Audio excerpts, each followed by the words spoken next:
This is the Community Conversations interview with two participants. I will be beginning the interview now by asking the first question. So, how has COVID-19 affected you, your family, and or your community? The pandemic affected us in very different ways by our finances, health,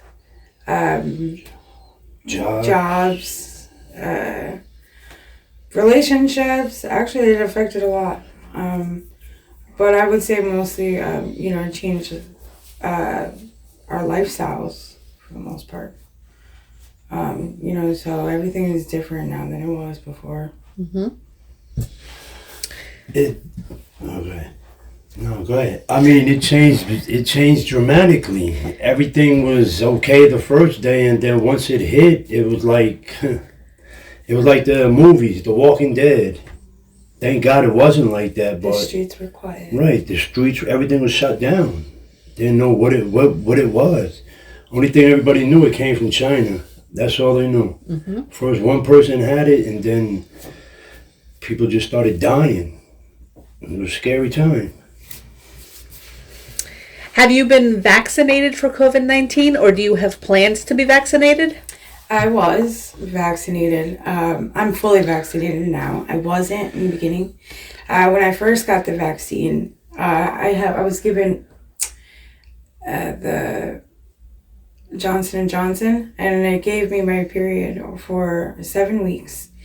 Yeah, it then caused me not to want to get vaccinated after that. But then as time went on, I became a little more open to and educated to get the vaccine. It's my following shot after that. That one was a good. It was different than the Johnson & Johnson. That one didn't affect me anyway, and I'm okay today. Other than my arm was pain for like a couple days, but I thought it was important because I'm a mom, so I wanted to make sure I was here for my kids. And then I can't tell her, I want to be able to lead and tell her, everyone should get vaccinated to keep each other safe, but not only us, so. I had the Johnson & Johnson shot. It did nothing. I mean, I didn't have no side effects to it. And then I had the booster shot and didn't have no side effects to any of it. I had COVID and didn't even know I had it. The only reason why I knew I had it, because I went to a program and they told me I had it. But other than that, I didn't even know I had it. Wow. So the shot was good for me, and the booster didn't affect me in no type of way. What was your experience getting the vaccine, from making the appointment to receiving it? What prompted you to get the vaccine? You mentioned your daughter. I was originally it was more I walked into I think a Rite Aid, and I was buying something, and they offered if I wanted to get the vaccine because someone had just canceled an appointment, and I was just kind of like, I went for it.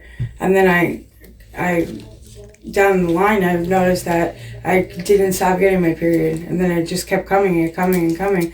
When I went to a doctor, they said more than likely it was a side effect of the vaccine. The second time was a mobile clinic who was offering a $25 gift card for anyone who wanted to follow up with the vaccine.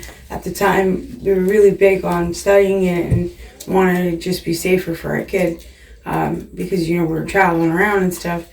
And then that kind of made it easier and helped us want to get the additional shots. Me anyway. Who or where did you go to for information about the COVID-19 vaccine, and what sources did you trust? The CDC.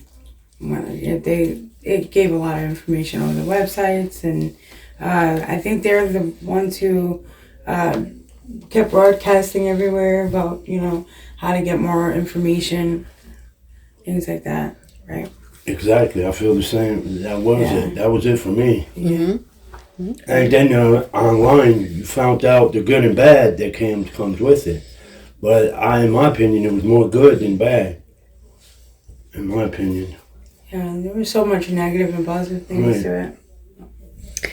Are COVID-19 vaccines available in your community? And if not, what are some barriers or challenges you believe are preventing people from getting the vaccine? I think it's more of a preference for people not to get it, because I've seen a lot of like the pop-up mobiles where they're offering and giving people initiatives like, here, come get this.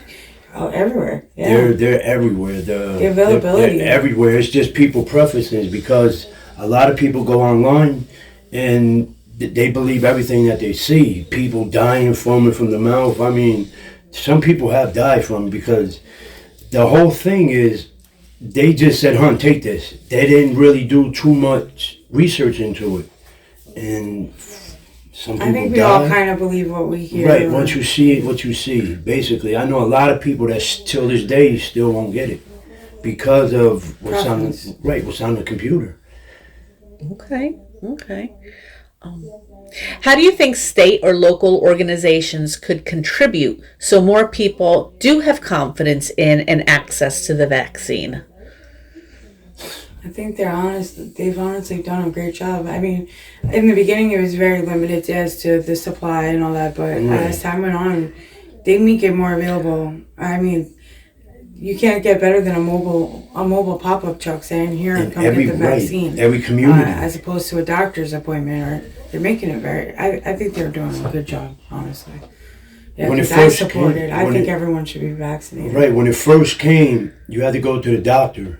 And then as the time kept going, they just brought the mobile home. I mean, they just brought them everywhere. The schools, parking lot, churches. I mean, you could go anywhere and get a shot. Mm-hmm. But it's still going to come back. Even at the Y, right? The Y recently. But it still comes back to what people see on the computer. That scares them. People dying. And race does have a factor to it. Because in the community I grew up in is dominantly black. And they won't take the shots because they think the government is out to kill them. I know a lot of people that won't take the shot because of that. Mm-hmm. Mm-hmm.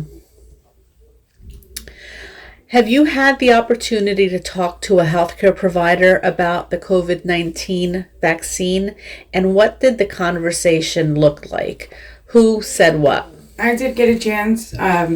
Originally, before I knew about COVID, I was very sick.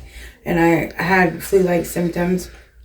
And when I went in, they couldn't figure out what it was. I tested negative for the flu, but I had every flu-like symptom.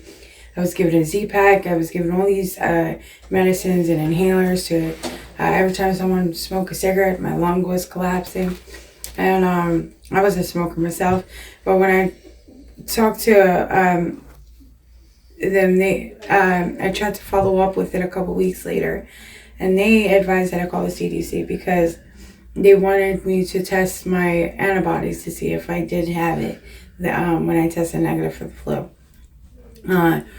And they, little by little, my physician would keep making sure that I would do follow-up visits because of the concerns of when I got my first vaccine versus when they thought I had COVID. They wanted to make sure that, nothing else was happening, like my health wasn't decreasing. And then I continued to stay healthy. Everything seemed fine, though. I've been doing good, so. Good. Yeah. Do you think all communities in New Jersey have been given equal access or information to the vaccine? And if not, who do you think has been left out? I think everybody's been between treated the equal. Internet, between anywhere you go and you pretty much see flyers and stuff Everything like that, is booklets. I think the information's out there. It depends on how you get it and who you get it from. Is there anything else you would like to share that wasn't asked?